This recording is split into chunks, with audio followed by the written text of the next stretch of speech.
We're bringing you disturbing new developments about a rising concern of direct messaging on social media.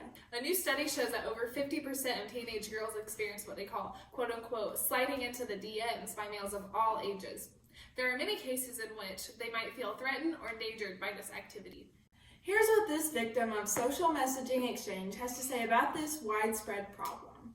Just last week, someone slid in my DMs, and it's not the first time it's happened. Some other little boys, and some big ones, that have done it too makes me feel really panicky, and I don't know what to do about it. I want the kid to face consequences of his actions and to feel the pain that I did. I want to press charges. How many times have you been affected by this issue? At least 6 times in the past few days. Oh, wow.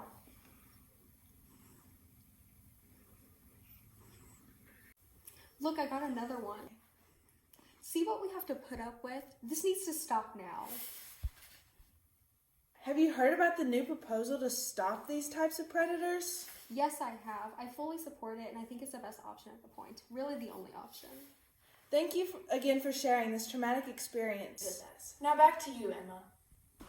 Thanks, Emma. For those of you who have not heard, Congress has proposed a new law in which any social media users would need a state-issued license determined by a sexual harassment test similar to those used in a workplace. If the user violates this code of law, there will be a court hearing, and if found guilty, the consequences could be as severe as limb amputation. It would be categorized into 3 degrees, like murder. In 3rd degree DM sliding, there would have been 1 to 5 messages sent, and the consequence would be thumb amputation. 2nd degree would be 5 to 10 messages with hand removal. 1st degree would then be classified as serial messenger with over 10 messages, and the whole arm would be amputated to stop further messaging. Also here today is an experienced medical professional who will share with us the many benefits of this new proposal. Hello, my name is Dr. Hannah Goffner with Seattle Grace Hospital. The benefits with the proposed law are that less men would be able to direct message anyone on social media. Furthermore, the removal of the thumb, hand, or arm is a very humane and fair way to handle the terrible, awkward situations these teenagers are put through. The actual surgical amputation of the appendages would be quick and have a recovery time of less than a week. After the appendages are removed, they can have multiple uses. The removed body parts can be used to help other people who don't direct message anyone inappropriately. For example, hospitals could have the skin on hand to help in the skin grafts of burn victims, or they could be used as prosthetics for those with birth defects or injuries. This solution can also help the economy by selling the bones for dogs to chew on. I think that the proposed law will have the best result for the outcome we want with direct messaging. Thanks for your input. Now back to you, Claire. Thanks, Claire. Unfortunately, there are some people who don't agree with this new law. Sadly, there are some that think teenagers should just, quote, suck it up or block them, unquote.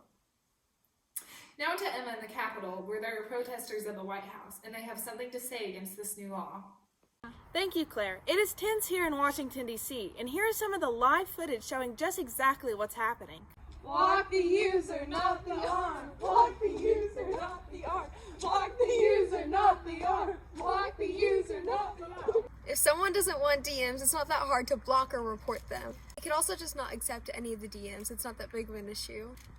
Instagram could also institute a word filter like the one used for comments so that all direct messages including any key words of the user's choice would be automatically blocked. Wow, that footage was just shocking. Well, that's all the time we have for tonight. Thanks for listening, and we'll see you back here tomorrow for H18 News at 6. Have a good night, everybody.